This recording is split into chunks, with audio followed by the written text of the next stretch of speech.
Hey guys, we're here with Ken Ritter, Mayor of Youngsville, and Lene Lavine, and I'm Garrett McClelland. We're just going to do a quick Q&A with Ken about a few issues that we see with our clients in Youngsville. So, Ken, as a resident of Youngsville and also a realtor, a question that I run into a lot is, the flood of 2016, everybody's super concerned with it. What issues have y'all taken, or in which ways have y'all managed to address the flooding concerns in Youngsville since then? Yeah, well, great question. Thank you all very much for posing the question. We certainly want to give information to help make your buyers have informed decisions. We've taken great strides since the August 2016 flood. One of the things we did very quickly was we got to work cleaning the existing system of coulees and channels that drain Youngsville. We quickly hired a public works director that had extensive experience in drainage. What we wanted to do was to make sure that the existing system was working as it was designed. So we got to work, did that right away. We worked on a 365 days a year, 7-day-a-week schedule, tackling drainage maintenance in the city of Youngsville. The second thing we did pretty quickly, our city council raised development standards. That's important because we are growing with probably 200 to 450 new residential construction homes a year. So we wanted to make sure that the way we're building is different than it was yesterday. So we've raised our development standards to ensure that new developments are holding more of their water discharge on their property without adversely impacting other communities. Third thing that we did was we accelerated components of our master plan, specifically related to regional detention. Our Youngsville master plan, which was adopted in 2015 or late 2015, identified a lot of drainage projects that we could do, specifically regional detention. Because we had our best foot forward and had modeling that proved that we could effectively lower the base flood elevation by 1 foot, we were able to be successful in getting hazardous mitigation grant dollars from the state and the feds to build 2 regional detention ponds on major arteries that drain the city of Youngsville.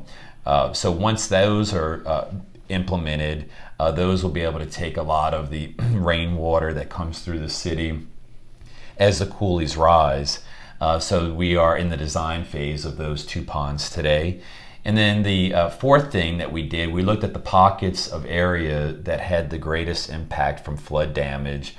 There were several neighborhoods that were impacted pretty bad. So what we did was we looked at the engineering specs of those particular developments, and we made modifications to those particular ponds and those neighborhoods to ensure that in future rain events, their storage capacity is increased to be able to accommodate more stormwater in future rain events. So raised development standards, we proactively, arguably proactively, we got to work right away after the August flood event to make sure the existing system was working as designed.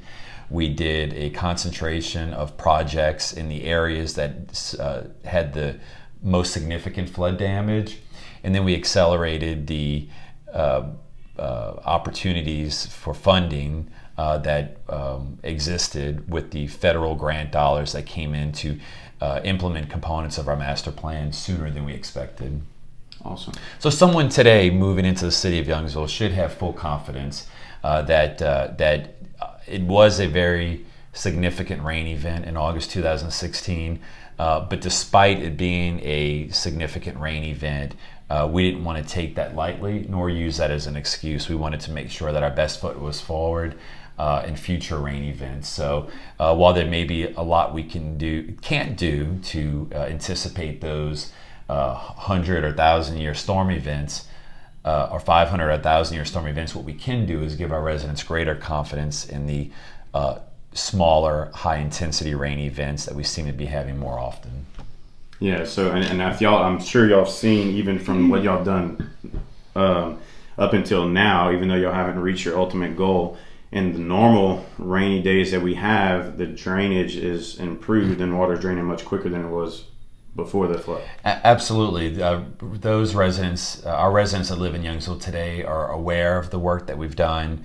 And I give a lot of credit to our Public Works Department for working those channels. It is a Lafayette Parish responsibility to work on the named drainage channels and the associated laterals. But despite that, we got to work right away with rented equipment and newly hired help. I also commend our City Council for funding projects that we've brought forward to be able to improve the drainage situation in the handful of neighborhoods that had the greatest impact. Great, thanks. Lena, I think you had some questions? So as a longtime Youngsville resident, I know, with all the growth and development we've had, I know with that comes a lot of traffic. Certainly. So I know that I see some things happening around us that are going on to alleviate some of that. So tell us about that. Yeah, well, traffic is obviously a big concern. I mean, I share it as well. We are investing a lot of money in infrastructure today, roads specifically. In addition to doing a neighborhood road overlay program, which is ongoing, for the major arteries in our community, we have several plans underway. Right now, we have an initiative, 2 roundabouts in 2 years, both along Shim and Metairie, that we feel will help move the traffic more efficiently. Youngsville is a community of about 15,000 people. We have 7 roundabouts today at major intersections, with 2 more planned over the next 2 years. And no red lights in the city of Youngsville. So we value the importance of moving traffic quickly. Some of the challenges that we have, Youngsville Highway is a state highway, unfortunately. We have asked the State Department of Transportation and Development to perhaps have a conversation about relinquishing control of that state highway to the city. We feel that we may be able to manage it better than the state has been able to, because they have a much broader scope of roads. So Youngsville Highway is certainly still an opportunity for us, and we have ongoing conversations with the State Department of Transportation Development and our state delegation on how we can make improvements to that road to move traffic in and out of the city of Youngsville quicker. Verot has just recently been improved, as you know, so that's also a major artery through our community. And then the last one is Bonan Road. Bonan Road, although the corporate limits of Youngsville do not take in the entire stretch of Bonan, we are working on a plan today to do some widening and improvement to Bonan. So those are the 3 major arteries in and out of our community. Once you're in Youngsville, we're confident that we're staying on top of the game and continuing to use tax dollars to invest back into roads and other infrastructure. And the great news with that is that now we have so many restaurants and shopping close by that you really don't have to drive too far to get where get what you want. So that's the good part, is that you're absolutely right, Lena. And we're seeing that our residents today in Youngsville can enjoy staying in place. It wasn't that long ago where you'd have to really travel outside the city of Youngsville to do your shopping or to get your services done. But now, with the ability to stay in place more, with great schools, phenomenal sports complex, I think that's evidence as to why our sales tax growth is leading the parish up year over year, because more people are staying in place, coupled with our sports complex becoming more of a destination, and we are bringing more people into our community to shop locally, which in turn is more money back that we can invest into our infrastructure.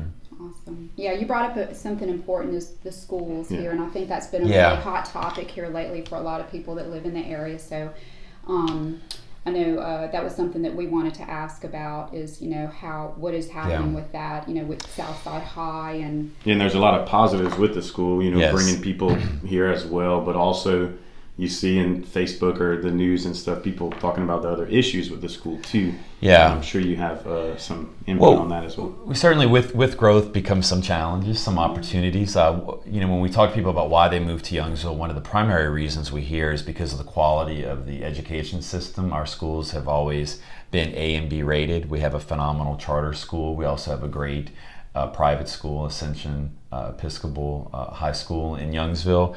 And new Southside High School. Southside High School is in its 2nd year open. It's the first new high school in over 50 years for Lafayette Parish. And then this August will be their 3rd year open, but their 1st year with 9th through 12th graders. It's a big reason why people come to Youngsville. I know there's been some question about, There's been some talk about having portable buildings, portable classrooms at Southside High School in the fall. And, it's arguable, I guess, as to how we got there. But regardless, it's a great sign that more and more people want to be in our community, want to be a part of the great things going on in Youngsville, be part of the great things happening at Southside High School. It is a phenomenal school. And, the good news for today is any discussions about rezoning at the high school level have been put off. So in the interim, as those decisions have been punted for now, the short-term solution has been to bring in some portable buildings to make sure that we are accommodating any students that need to attend class in Youngsville. Yeah, well, that's awesome. I mean, obviously things are looking up for Youngsville. I know I love Youngsville. I've been there my entire life, and it's a complete joy to see where the city's going. And you've done a fantastic job as mayor, and we appreciate you.